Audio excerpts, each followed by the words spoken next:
Hey, rich friends, it's your girl Cha Cha reporting live from the Money Mantra, and we are back with another Forex education video. I created my channel to help as many people as possible become independent and profitable traders. So if that sounds like you are in the right place at the right time. I do just want to give you a warm welcome or welcome back to my channel. So if this is your first time here, make sure that you explore the other content that I have and see what's going on. If you find that you like my teaching style, but I haven't quite covered a topic that you would like to see, you can just leave me a comment down below in the description box and I will add your video request to the queue. Now, in today's quick video, we're going to be doing a trade breakdown. This is where I review one of the trades that I share with my trading community throughout the week. And today we're going to be looking at a gold trade that I posted today and it hit TP today. And I just want to break down what was my thought process in taking this trade and how it actually played out and why. So this is typically how I will post the trade ideas for my collective. As you can see, this trade was posted about 30 minutes ago. If I am going to trade something like gold, I do like to move quickly just because once the momentum picks up, it's really like the market just keeps going and going and going. So I said that we were looking for a sell, and I set some potential TPs or take profits and sell stops.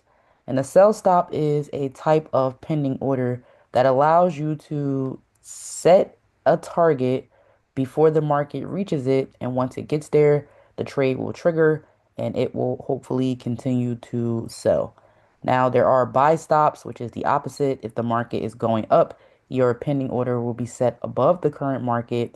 As it hits that target, hopefully it will continue to go up and hit your TP. So I was looking for sell stops. Here is the original chart that I posted in the group. But we're going to be looking at TradingView today so that I can go through my full analysis. Now, if you guys don't follow me on TradingView, I highly encourage you to, especially if you are looking for consistent trade ideas and you also want to learn why.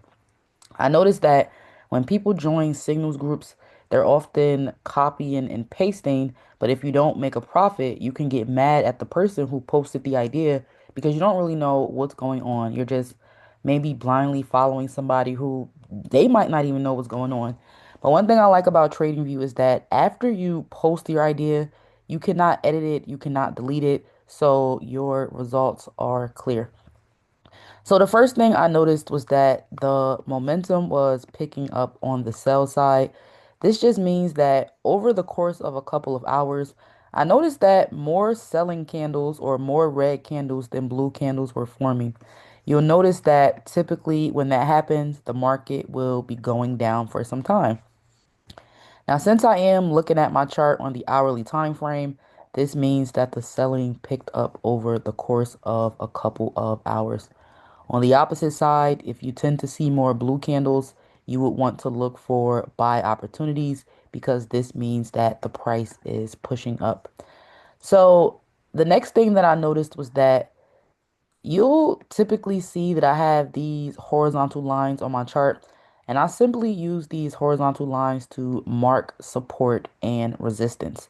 Because what happens once the market reaches an area of support or resistance is one of four things, and I'll just break it down for you guys now. So an area of resistance is where price comes up and it will sell. And an area of support usually is where price comes down and it will buy. So if you see these up arrows, these are areas of support. And if you see these down arrows, these are areas of resistance. Now, usually if a market comes to an area of resistance, it can continue to resist that same area, giving you a nice idea of where you should set your sell ideas. But here's another area of resistance. Sometimes you'll see that if the market does not continue to resist, it will have something called a break of structure, which we can see here. And a break of structure means that the market is turning around. So instead of selling, it will break above and now it will buy, creating a new area of resistance. So one thing that could happen again is the market can come to an area of resistance and continue to sell, or the market could break above a previous area of resistance and it can now buy.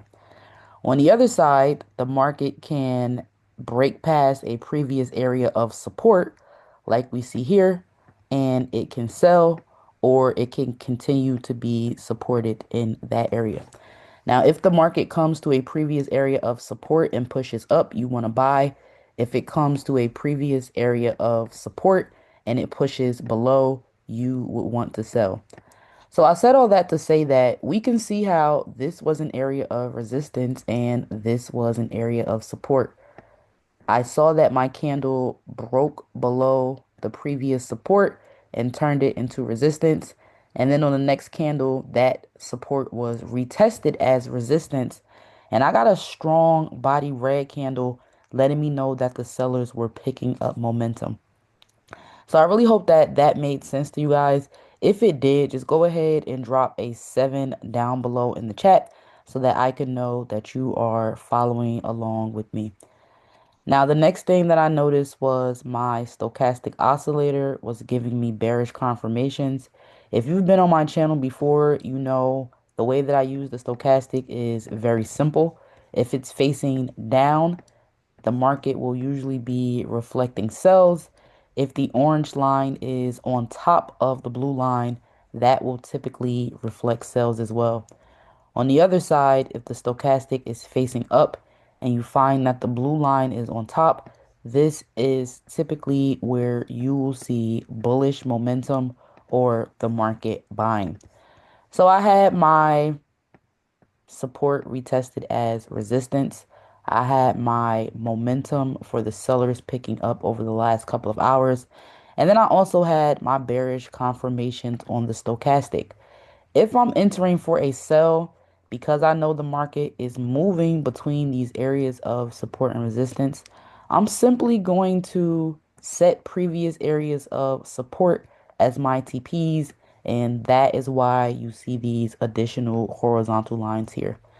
Now, the last thing I noticed, and this was just extra, was that there is still this gap here from last week that needs to be filled. So my lowest TP that I have on my chart is around 3,300, and it's just waiting for that gap to be filled. One thing you'll notice about gaps in the market, and I do encourage you to retest this, is they will always be filled. It won't be immediately, but they will be filled. So I'm just going to go ahead and hit play because this is how TradingView works, and it's going to update the chart and let you know how the trade played out. And as we can see, the market actually came down and it hit that first TP. Now, if you guys want to follow me on TradingView to see more trade ideas and explanations like this, the link is down below in my bio. And as you guys can see, everything that I just explained to you can also be found here written out because this is the format that I post my trades. If you'd like to join my trading community for even more ideas, because I try to limit myself to posting 1 to 2 times on TradingView for the week, and sometimes it is more consistent in the group. You guys can just find anything you need to know about me outside of YouTube down below. If you have any questions, feel free to ask. I love engaging with you guys because it just helps you become a better trader. I am not the best trader in the world. I am not the richest trader in the world. But my goal is to share everything that I've learned in the hopes that it could make someone else more financially literate and independent. But that's really all I have for you guys today. If you made it this far in the video and it really made sense, this was a simple explanation, or even if you sold gold today as well, just go ahead and give this video a thumbs up and make sure that you subscribe to the channel. Until next time, rich friends.